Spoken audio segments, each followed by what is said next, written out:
Vamos, Sheila? Bora, bora. Vamos que vamos então. Beleza, hoje é o último dia nosso de lives aí, uma palestrinha mais bate-papo descontraído aí para ir tirando dúvida da galera. A gente aborda alguns temas que o pessoal tem mais dúvida e tudo mais e a gente vai desenvolvendo, né? Hoje a Sim. gente está finalizando o camp, o último dia, a gente fez uma maratona aquática no lago, lá no Morrote. A gente ensinou um pouquinho de fundamento, ensinou também como nadar com segurança, que é bom usar boinha, usar uma touca com uma cor laranja ou amarela ou até branca que facilite a visualização pelas embarcações. O ideal, se você não estiver em grupo, estiver sozinho, nadar margeando, para evitar procurar também locais tranquilos para nadar também, que as embarcações normalmente não costumam andar. A gente também teve uma parte técnica de como nadar, de como respirar, olhar para frente, para ver onde é que estão localizadas as boias, um pouquinho de navegação. A gente treinou também contorno de boia. Foi bem produtivo hoje, foi bem bacana. A galera, eu acredito que saia do camp aí bem satisfeita e com uma visão diferente do triatlo aí, que é o que a gente quer mostrar, que o triatlo é para todo mundo, né? Não Sim. é, não é um esporte 100% elitizado, que basta você ter vontade mesmo, que você consegue praticar, você não precisa ter a melhor bicicleta, você não precisa ter o melhor tênis. A gente vai falar um pouco agora sobre nutrição e suplementação hoje também, né, Sheila? Que a gente vai bater muito nessa tecla. Então, acho que ficou legal a nossa mensagem aí do camp com relação a isso, de mostrar para o público que tem espaço para todo mundo, né? E essa é a nossa missão e vamos colocar mais gente nesse esporte que é muito bacana, né? Sim, sim, massa. Não, eu concordo. Eu também, Henrique, só comentando, né? Antes de entrar no triatlo, eu também tinha muito essa visão de que era um negócio assim muito elitizado e que não, sei lá, deve ser tudo muito caro, absurdo e difícil. E eu, assim, até de achar que as pessoas que faziam triatlo eram meio estrelinha assim demais, né? E aí, aí depois a gente vê que não é bem assim. Mas muito legal, acho que foi bem sucedido aí o objetivo do camping, Bacana. de mostrar isso pra galera. Legal. Então, pessoal, então a nossa palestrinha de hoje aí, o nosso bate-papo é com a Sheila Minari. A gente vai falar sobre nutrição e triatlo. Ela é nutricionista esportiva, ela é doutora, cursou na UNB, sua formação é na UNB, né? Na Universidade Sim, de Brasília, né, Sheila? tudo Você na também é UNB. triatleta amadora e proprietária da Viva Clínica de Nutrição, né? Fala um Uhum. pouquinho sobre você aí, Sheila, antes da gente começar. Sim, beleza. Acho que você já falou tudo, né? Basicamente, mas é isso aí. Não, é isso. Eu sou nutricionista, tem já alguns bons anos. Sempre trabalhei com nutrição clínica mesmo. A minha primeira especialização foi em nutrição esportiva, depois fui fazer outras coisas. E aí já gostava de esporte, assim, né? Já corria há um tempo. Quando me formei, eu já corria, né? Tem um tempinho já. E aí depois fui entrando em outras áreas, aí entrei no mestrado, depois no doutorado. Eu sou vegana, então trabalho muito com esse público também, mas gosto muito também da área do esporte. E aí é isso. E aí do triatlo eu comecei por acaso, né? Ano passado, em maio, junho, assim, mais ou menos, que a Amanda, a minha amiga e a físio de ontem, me chamou para fazer uma semaninha. Aí eu vou fazer só uma semaninha. Aí é isso. Aí tô lá até hoje, que aí eu já na outra semana já tava comprando bike, essas coisas. Aí foi isso. Aí tamo Amor à aí. primeira vista, né? Foi. Já, tipo, saindo do primeiro treino, já fazendo as contas, assim, dos horários. Ai, vou ter que fechar a agenda nesse horário, abrir tal horário para encaixar. Aí já foi assim. Aí foi emendando. Aí tô lá até hoje. A Amanda foi o cupido, né? Foi. Ela que me arrastou. Bacana, Sheila. Esse esporte é apaixonante mesmo, é muito bacana, né? Sim. Vamos lá, então. Vamos falar um pouquinho sobre a importância, Sheila, da nutrição, Nossa, travou. né? Pera aí. Aí, pode falar. Voltou? Não. Voltou? Voltou, Beleza. voltou. Travou Vamos lá. total, assim. Uhum. Vamos falar um pouquinho sobre a importância da nutrição no triatlo, que é bem bacana você estar acompanhado por um profissional. Vou dar um exemplo muito rápido aqui de um aluno meu atual. Quando ele começou a fazer triatlo, ele não treinava comigo. E ele não. O cara pesa 90 quilos, ele tem bastante massa magra, então imagina o tanto de energia que esse cara não gasta para correr, vamos dizer assim. E o cara foi fazer um meio Ironman só com uma garrafinha de água e um gel. Tá. Imagina o terror que não foi a prova dele. Ainda bem que ele superou aquilo ali, deu continuidade, aí mais pra frente ele entrou no nosso time e tudo mais, mas você vê, ele teve uma experiência frustrante, né? E com certeza ele treinou direitinho para a prova, deve ter feito treinos muito bons e tal, e chegou na prova, não sabia o que fazer com relação à nutrição e acabou com a prova dele, né? Acabou. Então, vamos Sim. falar um pouquinho aí sobre a importância de um acompanhamento profissional, de como ajustar a nutrição, ou ajustar as quantidades necessárias para por quilos de peso, para as modalidades, para as intensidades de treino e tudo mais. Vamos Beleza. falar um Tá, pouquinho então, sobre vamos isso aí. lá. Muita coisa. Mas assim, primeiro, só comentando desse exemplo aí que você falou, eu acho que esse cara não fazia acompanhamento na época, né? Porque acho que nenhum nutricionista ia deixar o cara ir para uma prova assim. Mas, Eu assim, é uma também, coisa nem que eu. como treinador, eu não deixaria também, não. É, tipo, não precisava nem ser nutricionista, né? Mas tudo bem. Mas, assim, só. De novo, você tá travando muito. Qualquer coisa você me fala se eu não estiver Tá, aparecendo. Mas, assim, tudo uma bem. coisa que eu falo muito, às vezes, pros pacientes, né? Assim, a parte da nutrição, ela vem para vários motivos. Um deles, nesse caso aí, é para dar suporte para o treino e para otimizar o desempenho, né? Então, assim, você. Não é que você não consegue ter um desempenho. Então, assim, qualquer pessoa que, mesmo, sei lá, comendo mal, se quiser, tipo, eu vou sair para correr. Consegue sair para correr? Consegue. Consegue, sei lá, correr numa dieta cetogênica? Consegue correr numa dieta de 500 calorias? Provavelmente consegue. Mas é bem provável que você não faça isso na sua melhor performance. Que se você otimizar a nutrição, você vai conseguir fazer isso muito melhor. É a mesma lógica de equipamento, né? Você consegue pedalar numa bike do Itaú? Consegue, mas se você tiver mais speed, você consegue pedalar muito melhor. Então, assim, se você colocar suporte nutricional para o exercício, você vai conseguir ter uma performance muito melhor. Aí esse é um ponto, assim, muito específico dentro do esporte, né? E aí, dependendo da modalidade, as estratégias variam consideravelmente. Então, por exemplo, dentro do triatlo, a gente vai ter estratégias específicas para cada modalidade e principalmente para cada distância, né? Então, a estratégia do sprint vai ser bem diferente de uma estratégia para um Iron, por exemplo, ou desse seu atleta aí, né, que fez o meio Iron, que aí não faz o menor sentido numa prova longa você não colocar uma nutrição adequada, porque aí nesse caso é bem provável que o atleta quebre, porque aí chega um ponto que, assim, pensando nesse contexto, por exemplo, do triatlon, né? Quanto mais tempo você fica em atividade, mais chance tem de dar errado, se você não cuidar da parte da nutrição.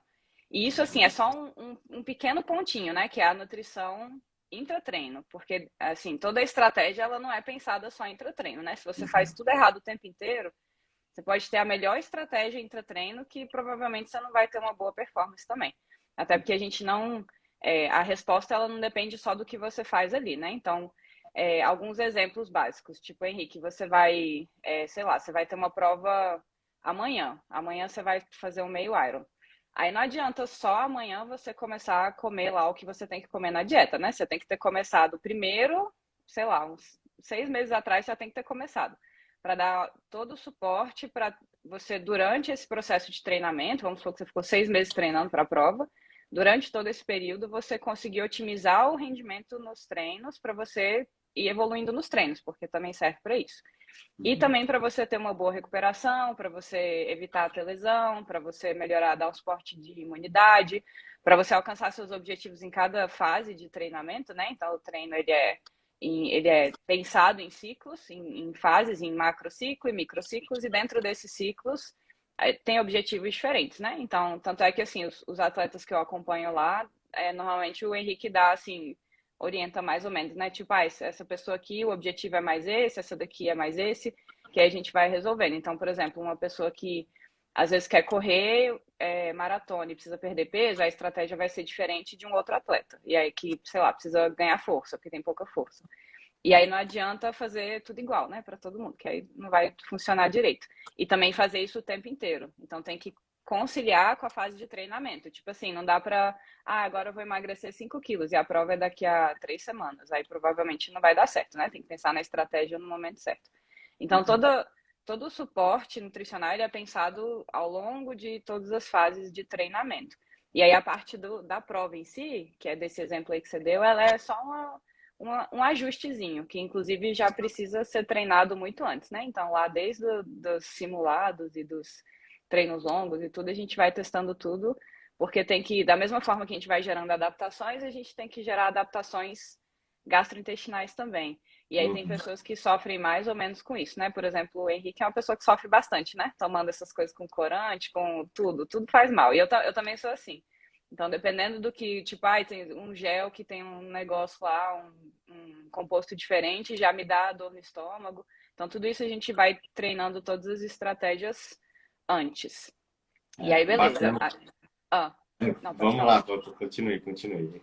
Não, eu ia só falar que a nutrição ela serve para essa primeira parte, de todo esse suporte para ir evoluindo no desempenho, melhorar rendimento nos treinos, dar todo esse suporte para garantir a saúde, né, ao longo do processo, durante a prova e também na recuperação, porque não adianta também depois a pessoa faz isso na prova e nos treinos, né? Fazer lá, tipo, treino e tudo, e depois não ter uma boa recuperação, porque aí é isso que, inclusive, aumenta o risco de lesão e a pessoa não vai evoluir, né? Porque o que faz a gente evoluir é você estressar seu corpo, aí você recupera. Aí você estressa, aí recupera, aí vai fazendo isso.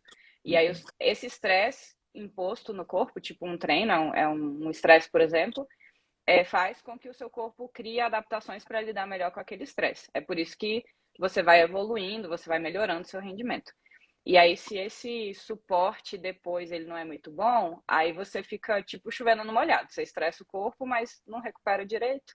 Aí fica nisso. Aí não evolui nunca. É isso. Eu ia pegar o Alguém falou aí gancho. do gel. Pode falar. Eu ia pegar o gancho da adaptação gastrointestinal que você falou, que é bem interessante, porque tem gente que não, eu vou me hidratar o menos possível e me alimentar o menos possível para deixar meu corpo econômico durante o treino. Só que o cara, ele, para uma prova, isso também é treinável, né? Porque se ele fizer isso e na hora da prova ele for comer e se hidratar o que realmente o corpo dele precisa para aquilo, ele não vai dar errado, porque ele não Sim. treinou aquilo, né, Chico? Sim. É isso tanto da parte gastrointestinal como do treino mesmo, né? Então, primeiro dessa parte gastrointestinal, assim, a gente tem limites, claro, né? Então, a gente tem uma capacidade limitada de, por exemplo, absorver carboidrato durante um treino. Aí, essa capacidade, ela pode ser forçada se você treinar muito. Então, o normal é que uma pessoa absorva mais ou menos entre 30 a 60 gramas de carboidrato por hora. Acima disso, você precisa forçar para o intestino conseguir gerar adaptação para conseguir absorver. Então, a gente coloca como um limite 60 gramas de carboidrato por hora. Então, por exemplo, durante uma prova, aí calcula, né? Isso dá um gel tem 20 gramas de carboidrato, por exemplo, se você for repor com gel ou com rapadura, alguma coisa assim. E aí vai ser um a cada 40 minutos, pelo menos, ou um a cada 30, ou um a cada 20, ou então um gel mais alguma coisa, tipo um gel mais um carboidrato líquido, essas coisas, né? Então a gente vai fazendo todos os cálculos. E para você conseguir ir acima disso, você precisa treinar. Tipo, vou colocar um pouquinho mais, aí às vezes dá desconforto gástrico, pode dar desconforto gástrico, e o mais chato, na verdade, é dar piriri mesmo. Porque aí é assim, você come carboidrato, aí chega lá um monte de carboidratozinho no intestino, glicose e frutose, normalmente. Só que aí você tem um número X de receptores no intestino para absorver aquilo ali. E aí você tem 2x de carboidrato. Aí você absorve e o que você não absorveu vai passando e chega no intestino grosso. Aí chega no intestino grosso, aí puxa um monte de água e aí o intestino volta para fora. Aí dá um piriri, que é relativamente comum, né, acontecer isso. Do povo passar mal no meio de uma prova assim e ter que parar a prova porque tá com piriri. Então tudo isso a gente vai treinando já antes. E aí só um comentário disso que você falou de fazer o treino de uma forma e depois mudar na prova. Eu até postei, acho que semana passada, sei lá, um artigo falando sobre isso, que muita gente tenta fazer essas estratégias assim, tipo, não, vou treinar em jejum, vou treinar com zero carboidrato, vou treinar não sei o quê, para gerar adaptação, para na hora da prova eu fazer com muito carboidrato e aí vai dar tudo certo. Só que o problema é que esses treinos, o mais normal das pessoas fazerem é restringir carboidrato, né? Que a ideia é, tipo, vou restringir carboidrato nessa, sei lá, por um mês, 2 meses na fase aqui de treinamento, porque aí o meu corpo vai se adaptar a queimar mais gordura e aí depois eu vou estar mais eficiente em queimar gordura. A lógica é essa. Só que o problema quando você faz essa restrição é que você piora o seu desempenho no treino, então você deixa de ganhar as adaptações do treino. E também piora essa parte intestinal, né? Porque a gente vai adaptando o intestino a absorver mais carboidrato. Aí você, não, agora eu vou fazer uma dieta com muita gordura e pouco carboidrato. Aí esses receptores que você tinha conseguido ganhar, você vai perdendo. Aí no dia que você vai voltar a comer mais carboidrato, a sua absorção de carboidrato piorou. E aí isso piora lá no rendimento na prova, né? Então essa estratégia muito doida aí que o povo inventa de fazer já tem, assim, faz sentido do ponto de vista metabólico algumas coisas, mas aí na hora do vamos ver, assim, os testes que são feitos em estudos, todos mostram que não é muito mais simples, né? Assim, o que a gente for fazer na prova tem que ir fazendo nos treinos, e é isso, Sim, basicamente. bacana. Beleza, Sheila, muito, muito legal. Vamos falar um pouquinho sobre a cultura da suplementação, que normalmente quem não entende, não está no triatlo, não entende, não teve experiência, o cara pensa assim, poxa vida, vou fazer triatlo, vou gastar uma fortuna em equipamento, que a gente já mostrou que não necessariamente você precisa gastar uma fortuna de equipamento para praticar a modalidade, mas vou Sim. gastar uma fortuna com suplementação. Os triatletas, eles gastam fortunas e fortunas com suplementação. Então, assim, é óbvio que eu já trabalhei com médicos bioquímicos, eu estou trabalhando com você agora, e a gente sabe que já passei por isso, por essa fase aí da cultura da suplementação e já estou em uma fase diferente que a gente trabalha hoje e vejo que tem uma diferença enorme assim, né? Que talvez até um exagero na suplementação sobrecarregue o organismo, né? Uhum. Sim, tá. Tá travando aí, mas eu entendi tudo que você falou. Eu vou comentar sobre isso. Não, eu também acho, assim, a gente. É porque aí nutricionista tá já acostumado muito com isso, né? Às vezes chega paciente no consultório assim, porque, sei lá, comecei a malhar, aí já chega assim com, tipo, ó, eu comprei esses suplementos aqui. Aí traz um potinho, assim, uma caixinha cheia de suplemento, vê aí o que que eu faço com isso. E normalmente 90% não serve para muita coisa, assim, né? A pessoa só gastou dinheiro. Então, já existe muito essa cultura de que é necessário tomar um monte de suplemento, às vezes nem pensando no triatlo, assim. A galera já, tipo, qualquer esporte que entra já acha que tem que tomar um monte de coisa.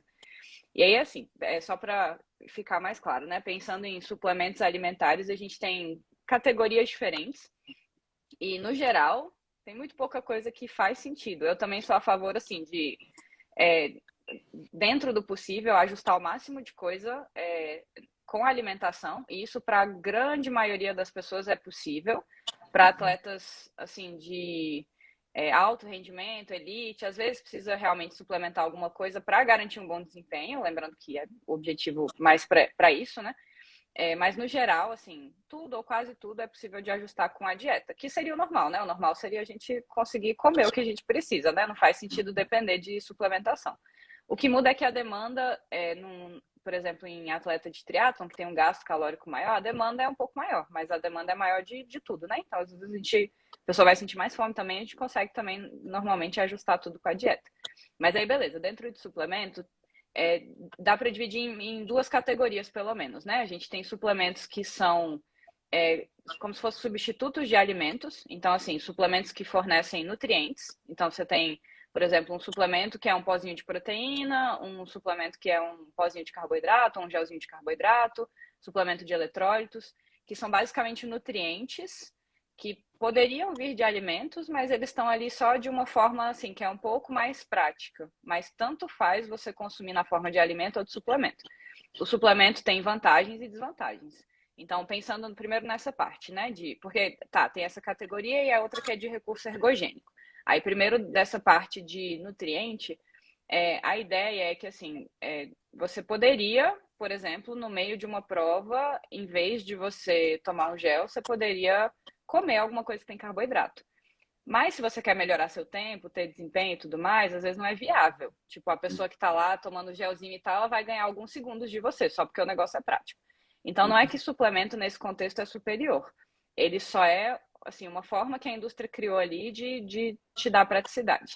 E aí, normalmente tem essa vantagem da praticidade, mas tem a desvantagem de ser um produto ultraprocessado, mega industrializado, como sempre, né? Então, as pessoas têm muito, às vezes, esse apelo, né? Tipo assim, nossa, porque é horrível tomar refrigerante, porque refrigerante é um negócio ultraprocessado, químico, industrializado, não sei o quê. Aí toma um suplemento que é a mesma coisa, assim, que é um pozinho de açúcar com corante, com adoçante, com sei lá o quê. Então, assim, não é que é ruim, tem, assim, depende muito do contexto e de qual o Uhum. objetivo, né? Uhum. Mas não ficar assim, não pegar suplemento e achar que, nossa, o suplemento vai melhorar meu rendimento e não sei o quê. E muitas vezes é só mais um produto industrializado, que não vai fazer grandes diferenças na sua vida. Tem suplementos nessa categoria que eu acho que são necessários, tipo, suplemento de, assim, pensando em esportes de longa duração, de tudo que tem de suplemento de proteína, carboidrato, o que eu acho mais essencial é a reposição de eletrólitos, principalmente de sal. Então, nesse sentido, nesse contexto, aí sim, faz muito sentido. Tipo, esse atleta aí quebrou muito, tem muito mais chance dele ter quebrado por não repor sal do que por não repor carboidrato. Porque a gente consegue, muito, assim, se for uma pessoa bem treinada, bem ou mal, ela consegue fazer, sei lá, essa prova aí com menos carboidrato do que ela deveria ter. Porque o corpo dá um jeito, aí diminui muito o rendimento, aí começa a queimar mais gordura, aí consegue, ele quebra, vai caminhando, mas consegue. Mas se você tiver uma baixa de sódio, por exemplo, aí não adianta. Aí você pode fazer o que você quiser. Se quebrou por hiponatremia, acabou já a prova para você. E aí essa reposição é importante. Então a gente tem cápsula de sal, tem pozinho de eletrólito, essas coisas todas, né? Aí nesse sentido, beleza, mas ele está fazendo também o papel de um alimento. Tipo, se for, por exemplo, uma prova de ciclismo, que você consegue, ou um ciclista, vou pedalar 200 quilômetros, que você consegue parar e comer algo que tenha sal, aí também provavelmente não vai precisar de suplemento. Aí, assim, eu, sempre que possível, eu prefiro colocar comida na dieta, assim, em vez de colocar suplemento. Mas nesses contextos, assim, de treino, de prova, eu acho que tem algumas coisas pontuais que fazem sentido. Que é basicamente isso, reposição de carboidrato, reposição de eletrólito, de sal. Aí de sal é acima de 2 horas de prova, normalmente, só, né? A não ser dependendo do clima, se tiver muito sol, a pessoa transpira muito, às vezes tem que colocar mais, mas no geral é isso.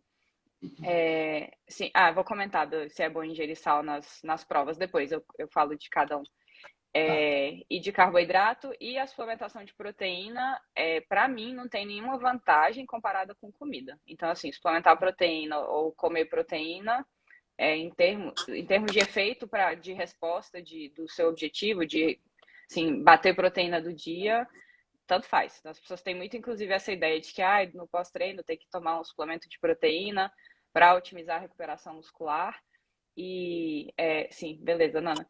E aí, porque se não tomar, você não sintetiza músculo e não sei o quê. E na verdade, não, assim, não tem absolutamente nenhum benefício você tomar um suplemento de proteína comparado a comer proteína, né? Então, se você faz refeições, tipo, eu vou terminar o treino, vou tomar meu café da manhã aqui, depois vou almoçar, depois não sei o quê, tá tudo tranquilo, assim. Então, não é necessário suplementar proteína para ninguém. Pode ser necessário por uma questão de logística, assim, da dieta, porque é mais prático e tudo, mas não de necessidade. Aí, beleza, só para fechar, né? Isso tudo falando de suplementos que tem esse intuito de substituição de nutrientes.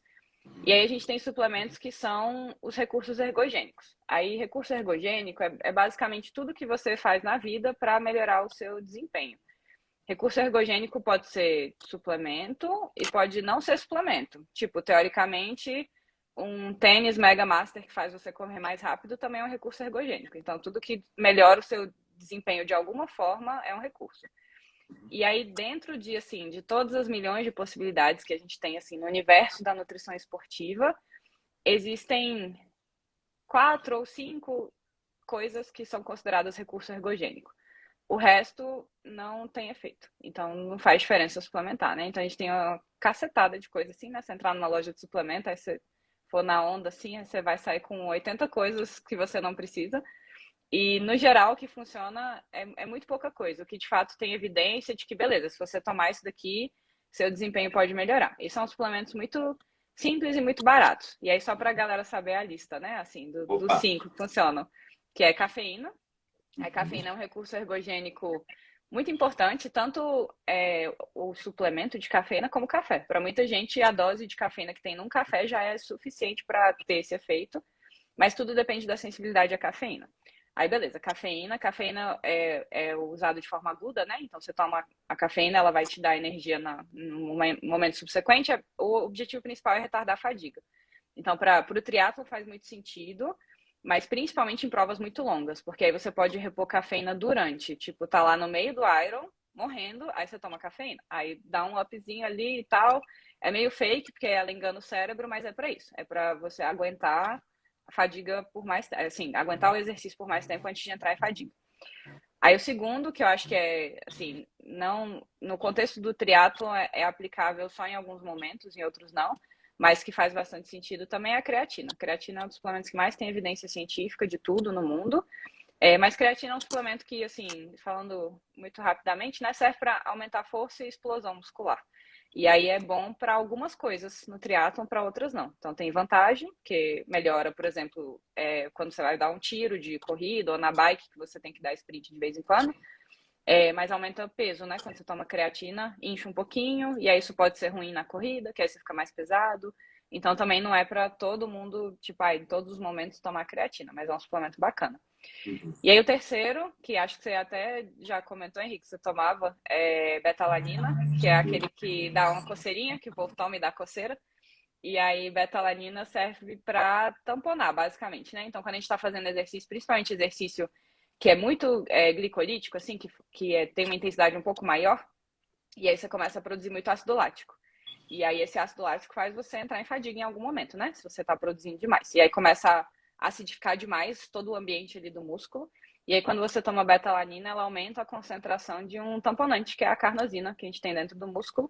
E aí, de fato, os estudos que comparam mostram que quando você toma betalanina, você consegue retardar um pouquinho a fadiga, mas em sessões mais curtas de exercício. Então tem mais estudo em sessões curtas, ou, por exemplo, quem faz luta, que os rounds duram de 3 a 5 minutos, essas coisas, né? Mas tem um efeito bacana. E aí os outros dois são bicarbonato, que tem a mesma lógica da betalanina, só que extracelular, mas aí eu não gosto muito, porque dá muito desconforto gástrico, o povo passa mal, não é muito bom. E suco de beterraba, que é sensacional também, que um monte de gente já deve ter ouvido falar, porque tem bastante nitrato, e aí nitrato tem efeito vasodilatador. E aí isso faz chegar mais sangue nos músculos, mais nutriente, oxigênio, e aí você consegue render mais e também consegue recuperar melhor. Aí beleza. Fora esses 5, o resto, desconfie. Muito provavelmente não funciona. Ou assim, tem um efeito que não é o que você busca, assim. Tipo, não é diretamente relacionado ao treino. Pode melhorar alguma coisa, mas assim, é isso. A lista é essa, basicamente, né? O resto é muito mais marketing, normalmente. E é que a galera toma aí bastante coisa e gasta muito dinheiro. Bacana, Sheila. Eu vou até lembrar aqui o pessoal, quem tiver pergunta ou dúvida, deixa aqui, anota aqui que eu estou anotando à medida que a Sheila vai falando, eu estou anotando as perguntas. Aí no final, pessoal, a gente retoma aqui e eu passo as perguntas que vocês vão fazendo aqui para ela, tá bom? Beleza. Assim, o Jefferson perguntou sobre o BCAA. Acho que já poderia aproveitar o gancho aí, né, Sheila? Tá, então, Jeff, BCAA, tem alguns suplementos, tipo BCAA, obrigada, o Xande até já fez aí o resumo do negócio para o povo da print. O BCAA é um dos suplementos que é motivo, assim, a gente tem até piada e meme entre nutricionistas, assim, de tanto que as pessoas tomam BCAA sem sentido nenhum, assim, não faz sentido tomar BCAA. Assim, do ponto de vista bioquímico, tem uma lógica, mas a gente não observa nenhum benefício. Então, assim, os estudos que usam suplementação de BCAA não mostram nenhum efeito superior, assim, em nenhum ponto. E aí a ideia do BCAA são aminoácidos de cadeia ramificada, né? É que eles forneceriam mais energia para os músculos, porque os músculos, eles captam mais BCAA. E aí, só que a gente já, assim, não precisa dessa energia extra, porque a gente já tem bastante. Então, você suplementar mais não faz nenhuma diferença. E é mais importante você ter um aporte proteico adequado. Então, se você come proteína numa quantidade adequada, você ter BCA a mais não vai te gerar nenhum benefício, nem de hipertrofia, que era a alegação principal, assim, e nem de melhora de recuperação muscular. Então, BCA indicado. Ainda mais nas doses que as pessoas tomam, assim, só para ter uma ideia, né? Os estudos que usam BCA, é claro que, assim, isso é juntando todas as evidências, tá? Se você pegar estudo um ou outro, assim, aparecem uns estudos assim, tipo, esse daqui, ó, a galera tomou BCA, melhorou a recuperação, mas aí em outro estudo não melhora, aí outro não melhora. Aí quando junta tudo, parece que não faz diferença. E nesses estudos que usam, eles usam doses em torno de 6 a 10 gramas de BCA por dia. A maioria das pessoas, esses suplementos que a galera toma, tem 500 miligramas, 1 grama. Aí, assim, não vai fazer nem cosquinha, assim, para nada, mesmo que fosse para ter efeito, né? Então, eu não vejo muito propósito, não.